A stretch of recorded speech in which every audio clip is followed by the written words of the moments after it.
Oh, here today by community vote, I have today this Angel's Envy Kentucky Straight Bourbon Whiskey, finished in port wine barrels. It is from the Louisville Distilling Company, and it is a 43.3% alcohol or 86.6 proof. It is non-chill filtered, and it is natural color. It is 44 to 6 years aged in new charred oak barrels. And then it is 3 to 6 months finished in ex-ruby port barrels. It'll be a wild adventure, I'm sure, an adventure in bourbon. I was in college. I sold individual shot aluminum packs. We'd buy those and give them to the girls to shove in their bras. I mean, whatever works, man.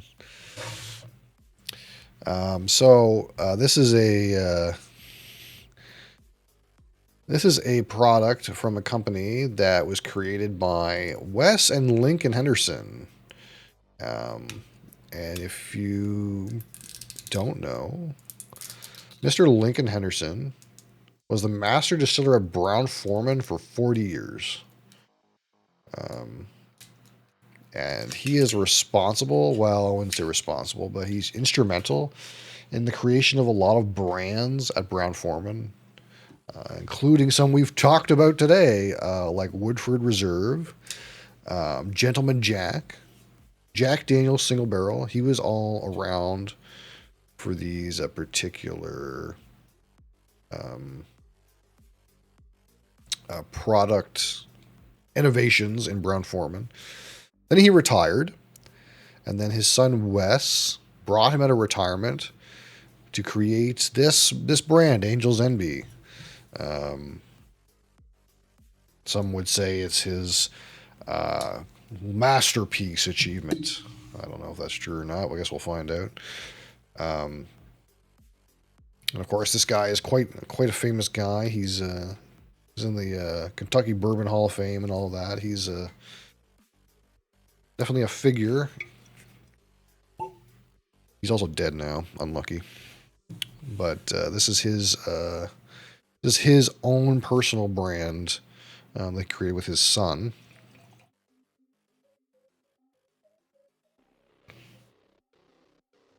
What does that say on it? 10 out of 10 expression. That's so weird. Look at this odd cork.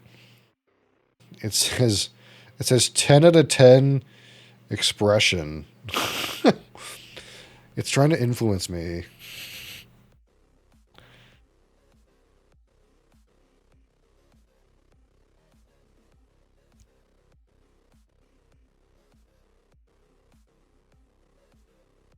That's not a simple bourbon. No, it's not a simple bourbon. I think originally they sourced the bourbon from MGP and then finished it, but this distillery started in 2018, I believe is the correct date. So this is all now, I think, their own juice. So it is a Kentucky Straight Bourbon Whiskey, column still, made in Kentucky. 4 to 6 years, new charred oak barrel. Qualifies as bourbon in every way until they finish it in a ruby port barrel. So they put it 3 to 6 months in a ruby port. And the kind of things from the port barrels that I've had in Scotch that you can kind of assume that you might get is like kind of a red fruity character, a rich plum kind of note. These are things that are common from port. I don't have enough experience with different kinds of port barrels to know the difference between what you might get out of a ruby port like you have here and like some other kind of tawny port or so. I'm not really sure. I do know that the ruby port tends to be quite a bit younger, quite a bit sweeter, more fruity, and less like on the like nutty kind of aspects that you might get in a tawny port. But we'll see what exactly actually kind of gets absorbed here by the liquid. Because again, it's not like you're dumping port into the bourbon. It's Probably, maybe it could be a wet. It could be a wet port barrel, but it's whatever port gets extracted out of the barrel walls um, from the already quite expressive bourbon. Because New Charred Oak is very expressive on the base spirit, right? So it'll probably whatever finish you would do on a bourbon probably competes somewhat with the New Charred Oak aspects, but I haven't had a lot of barrel finished bourbons to say. So this will be an interesting experience somewhat. It is 43.3% alcohol, so it's not super duper strong. And I'm not sure if this particular proof they chose because this is like a great place for the port notes to be expressed at. I'm curious if the cask strength one might have more of a port character, but we don't have that today with us.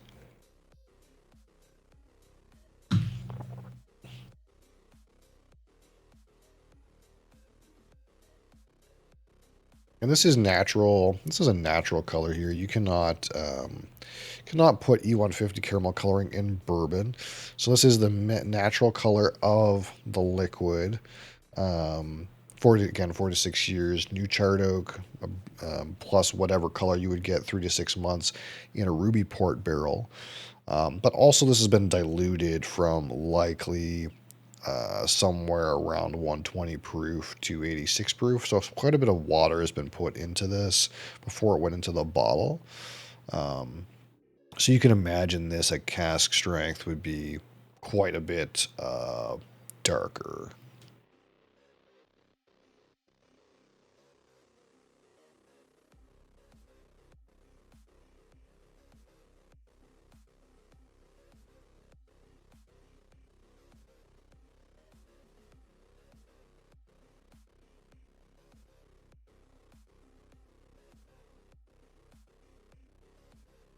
All right. See what we can get on the nose here. Huh. Well, that's kind of interesting.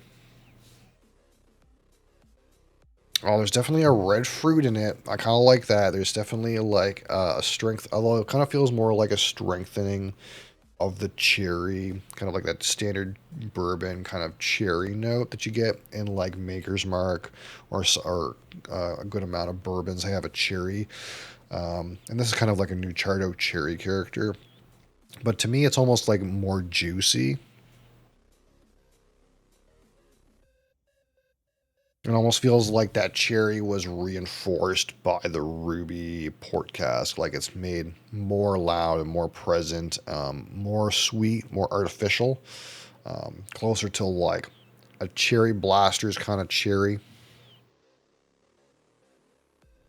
You get a little bit of those oaky notes in there. And I'm also getting a spice that to me is coming across not quite cinnamon, more like cocoa.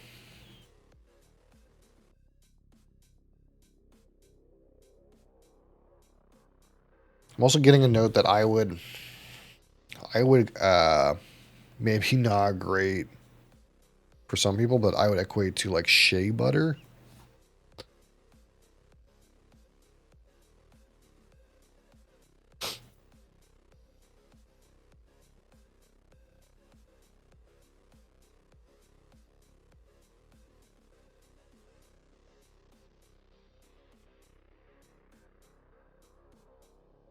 Overall, it's not the most expressive bourbon nose I've ever had. Um, it's definitely like got the light shining on the like red fruit realm, but it doesn't feel like a brand new addition. It feels like that kind of red cherry, red berry that you sometimes get in bourbons is like really rich and really powerful. Some butterscotch in there.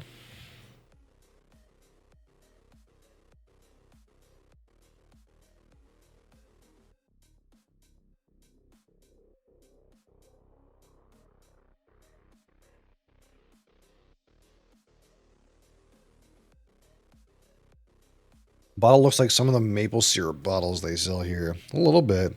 Do I still? I wonder if I still have that maple syrup bottle I found. Um, let's see if I can still find it. Hold on.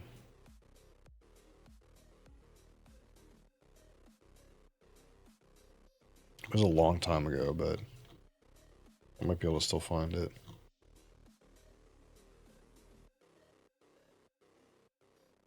I was at the grocery store and I found this. Oh, here it is.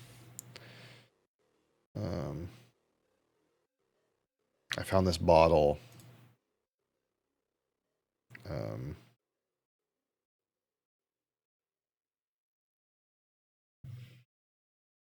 doesn't that look like liquor?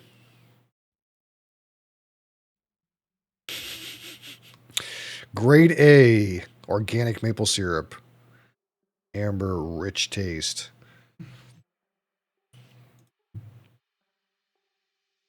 I seen that on the shelf and I was like, is that booze? Um, there is some maple syrups that I'm looking at getting that we will try on stream eventually, and basically what they are is they're maple syrups that have been aged in alcohol barrels. So there is one that's aged in a bourbon barrel, one that's aged in a Scotch barrel, and one that's aged in a cognac barrel. It's maple syrup that they put in like a cognac barrel and aged it. So I think we'll get some of those and we'll try them on stream eventually. I think that'll be interesting. I'm not sure how much of that like Scotch character you can really transfer into something as thick and like sweet as maple syrup, but I'm down to give it a go. We'll get there eventually.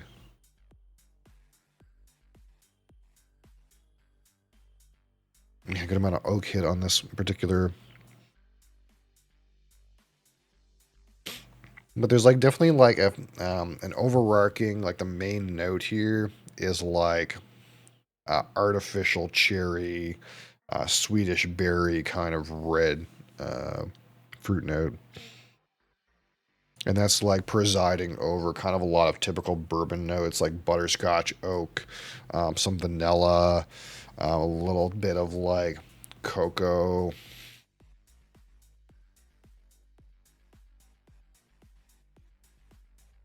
Um, I kind of like it though. I like the nose. It's not like super duper loud, but again, we're playing at a lower proof here. Um, and it's giving me something that's a little different than your regular bourbon hot sauce in California, Carolina, and South Carolina that ages their sauce in Chardonnay wine barrels. Yeah, there's I'm sure you've seen that George Dickel Tabasco. Have you seen that? That George Dickel that's aged in Tabasco barrels.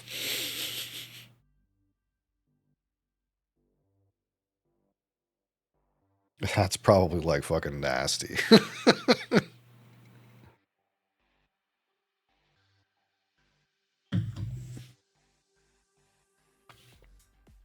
All right. That sounds awful. Yeah. Let me see if I can find the exact deets about it. I'm curious. Um,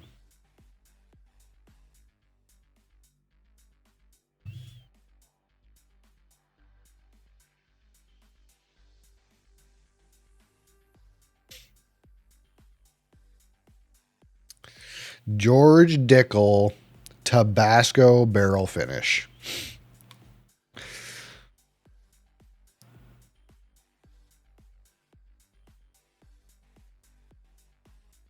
Um,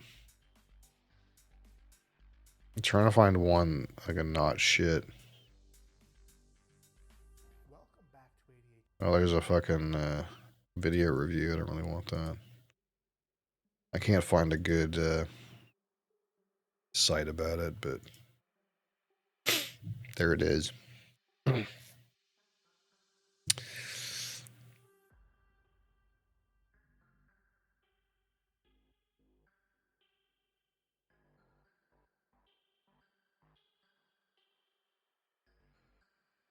Nose, vinegar, peppers, hot sauce, sugar. Taste, children's fruit flavored cough syrup, hot sauce. Finish, a short to medium finish with restrained heat and maybe a hint of whiskey. My acid reflux just skyrocketed looking at that. Yeah. I think it's only like, it's not even whiskey. It's like 35% alcohol. So it's technically not even whiskey. But it's just like, that just seems rough. All right. On the palate, Angel's Envy. Cheers.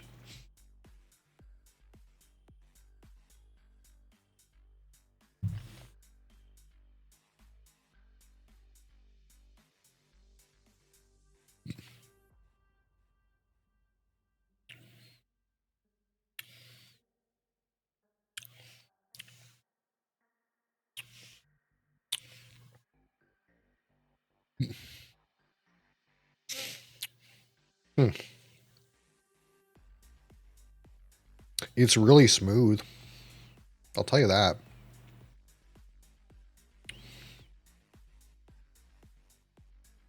The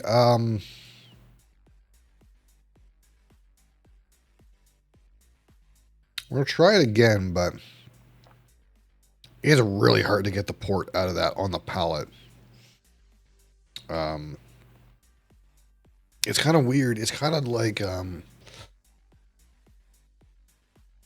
it kind of feels like bourbon, but the notes are kind of weird. Like the notes are kind of garbled up a little bit. That's like the best way I can describe it. Um, it's not super duper like boom and plums or something like that. That's definitely not there. Maybe a little bit on the nose, but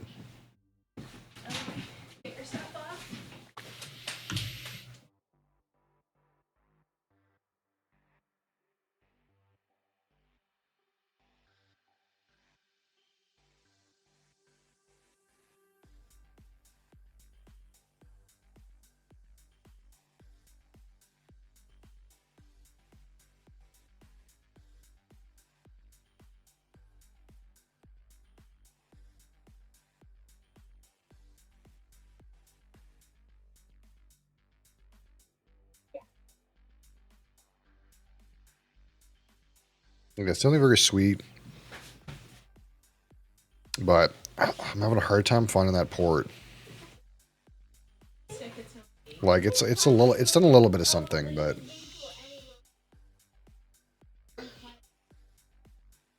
it almost feels like it just feels like maybe I think that's occurring most to me is that it's like it's a lower on the proof end bourbon.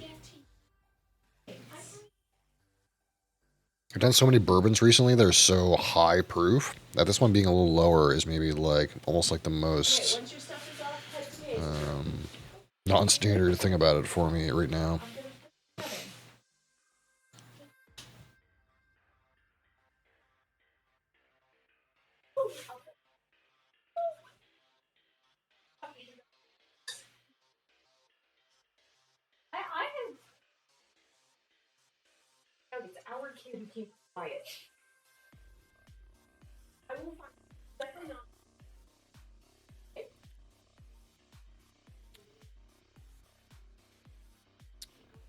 Yeah, it's kind of just like a smooth, sweet, butterscotchy bourbon, very like, much on the caramel butterscotch. A little bit of spice on the finish, a little bit of oakiness in there. That port is so hard to find on the palate, man. I'm actually a little bit disappointed. I was hoping for a little bit more of that red fruit, a little bit more of that like bursty cherry, a little bit more of that like um, Swedish berry that's on the nose. It's not quite there on the palate.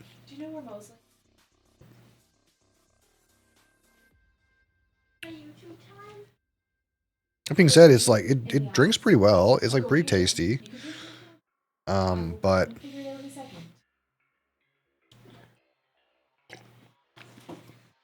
it's like not, it's not quite fulfilling the promise. You know what I mean?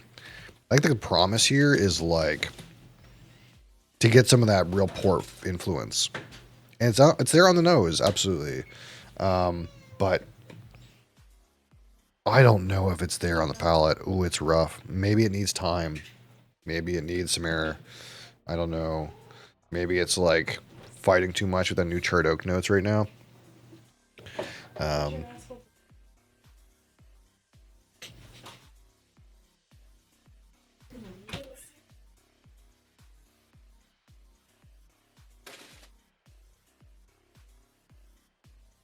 He has a university degree.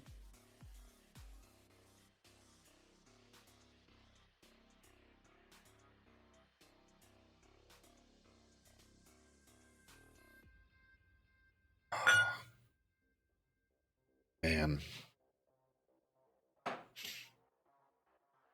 yeah, I expected more red fruit.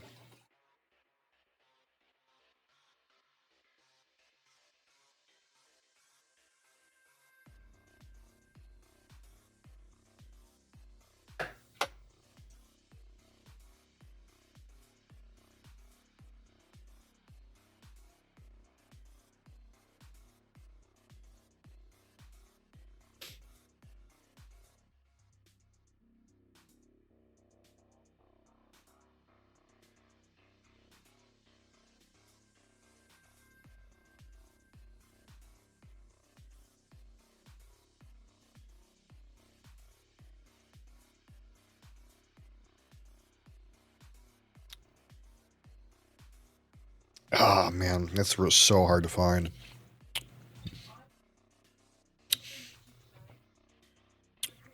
Yeah, I think what I'd say so far, and maybe it's a neck board related thing. Maybe this will get better with some time, with some air in the bottle. Maybe some of that fruit will come out. But right now, there's definitely a rich, kind of artificial red, syrupy, like cherry, Swedish berry kind of note on the nose. That is definitely like I can tell it's from the port barrel, but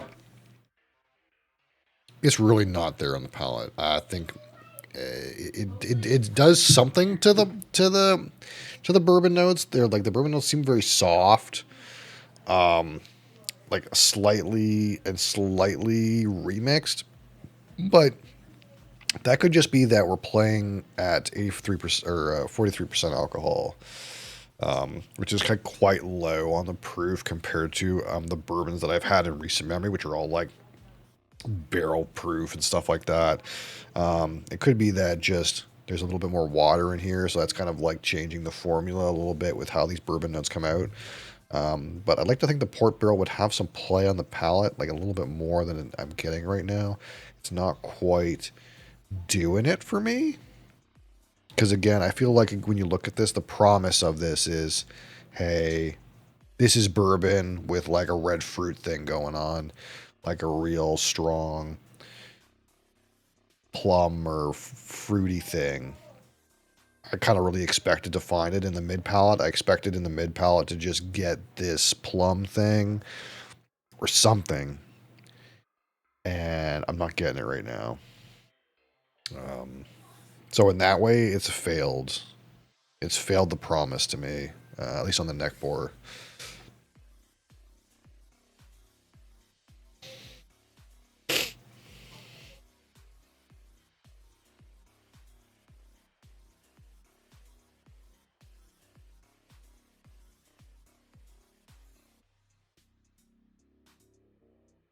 Yeah, I feel like it's on the nose, but it's not there in the palate.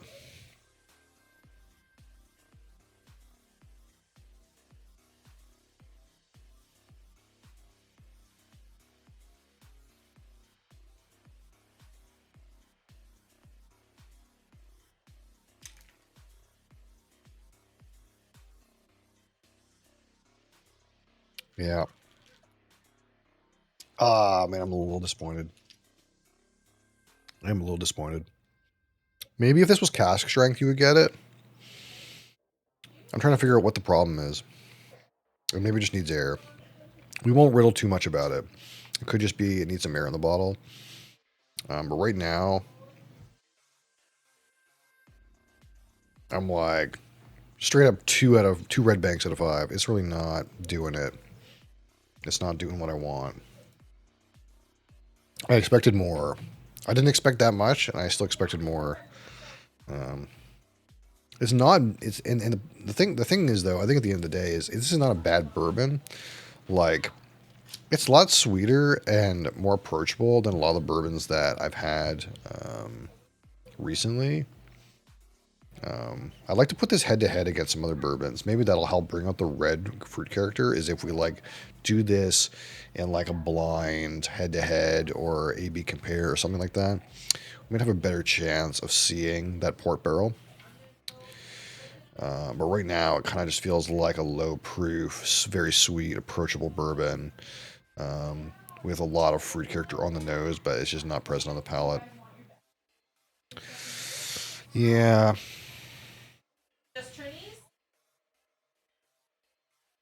like I'm not disappointed because it like tastes bad. I'm just disappointed that it didn't do the thing. It didn't do the thing I was hoping it would do. You know.